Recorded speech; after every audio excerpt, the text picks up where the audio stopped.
विद्वानों, भगवान राम लक्ष्मण जी से तो संवाद हुआ नहीं था, वाल्मीकि रामायण में लिखा है।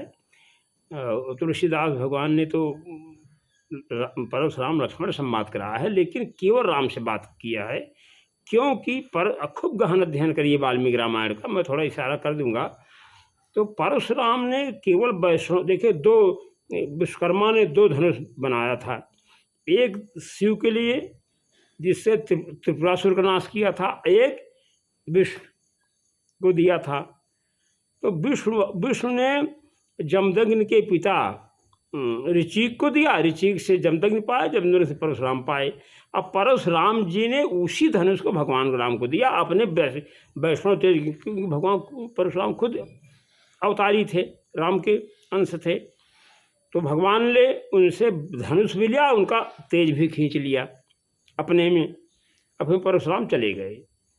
और देखिए दूसरा उदाहरण है कि हरिवंश पुराण जब आप पढ़ेंगे तो जब जरासंध कृष्ण को खेदा था, अब भगवान भागे थे माया करके, दोनों भाई बलराम और श्री कृष्ण, तो परशुराम बाहुदा नदी के पहले, कोल्हापुर के पहले समझ लीजिए, बाहुदा नदी पड़ती है, बाहुदा नदी के पहले एक पीपल पीछे राम और लक्ष्मण से, बलराम और कृष्ण से बातचीत किया और कृष्ण को चक्र सुदर्शन दे दिया।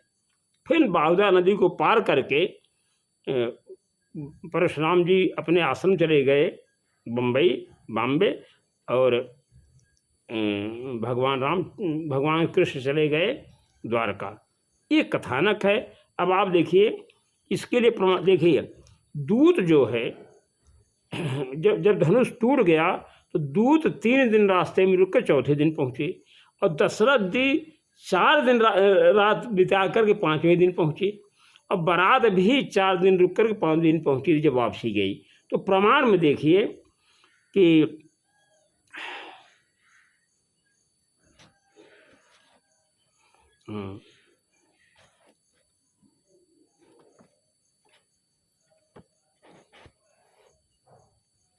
प्रमाण देखिए कि सर्ग श्रीमद् वाल्मीकि रामायण सर्ग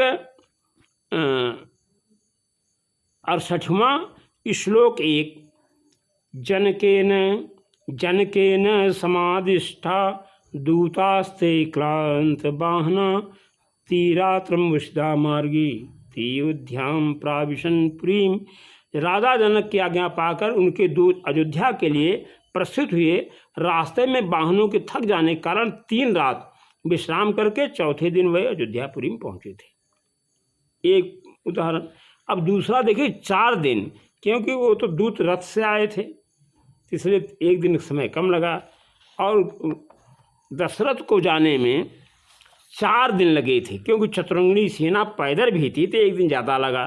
तो लिखा है गत्वा चतुरहम मार्गम विदेहान भूपेयवान राजा च जनक श्रीमान श्रुता पूजाम कल्पयत।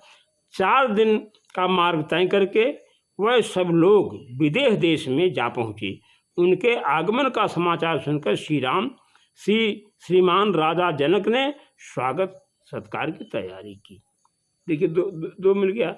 अब देखिए परशुराम का जो संवाद होता है ये है वैष्णव धनुष के लिया और बल भी भगवान ले लिया, उनका तेज भी ले लिया। तो चूँकि अब रावण को मारना था, पहले 21 बार क्षत्रियों का संहार करना था, तो उनमें तेज था, फिर भगवान ले लिए। इसका प्रमाण देखिए कि श्लोक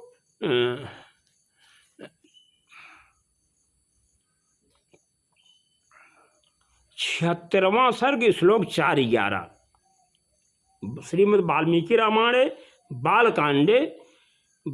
बालकांड में 76वां सर्ग श्लोक 4-11 पढ़ें। अब देखिए 4। इत्युक्ता राघवः क्रुद्धो भार्गवस्य वरायुधम श्रम च पदजग्राह हस्ताल लघु पराक्रमम। ऐसा कहकर शीघ्र पराक्रम करने वाले श्री रामचंद्र जी ने कुपित हो परशुराम जी के हाथ से वह धनुष, उत्तम धनुष और बाण ले लिया, साथ ही उनसे अपनी वैष्णवी शक्ति को भी वापस ले लिया। अब देखिए जब संधान करते हैं तो कहा कि आपका मन व्यापी गति, यानी मन के समान चलने वाले आप हैं, या आपके तेज को ले लूँ। तो उन्होंने कहा कि हमारी गति रहने दीजिए, क्योंकि गुरुजी से मेरा है कि भाई भारतवर्ष में नहीं रह सकता, हिंद पर्वत पे ही रहूँगा, तो गति रहने दीजिए, मैं फिर तपस्या कर लूँ, आप हमारे तेज को ले लीजिए। तो भगवान ने तेज को लिया। बरायुधरम रामम दृष्टुम सरसिगणासुरा पितामहम पुरस्कृत्य समेतास्तत्र जगमुहु। अब देखा 11वां श्लोक, जदि कृते तदा लोके रामे बरधनुर्धरे निर्वीरो जम दग्नोषौ रामो रामम उदैक्षत। जब श्री रामचंद्र ने वह श्रेष्ठ धनुष हाथों में ले लिया, उस समय सब लोग आश्चर्य से जड़वत हो गए। परशुराम जी का वैष्णव तेज निकलकर श्री रामचंद्र जी मिल गया, इसलिए वीरहीन हुए जमदन कुमार राम ने दशरथ नंदन श्री राम की ओर देखा। तो भगवान श्री राम ने, क्योंकि वो ब्राह्मण थे, क्षत्रिय थे, हैं तो एक ही वैष्णव, दोनों वैष्णव थे, तो भगवान ने उनकी पूजा की। जब शांत होकर खड़े गए, जब जाने लगे तो परशुराम ने भगवान श्री राम की परिक्रमा किया और चले गए। ये देखिए आप सर्ग जो ना है 67, 68, 69 और 76, ये अगर आप पढ़ लेंगे तो पूरा आपको क्लियर हो जाएगा। ये जो है वाल्मीकि रामायण का प्रमाण है। और हरिवंश पुराण पढ़ेंगे तो चक्र सुदर्शन भगवान कृष्ण को दिया था। ये दोनों यानी राक्षसों का संहार करने के लिए शक्ति परशुराम ने दोनों वैष्णव अवतारों को दिया था।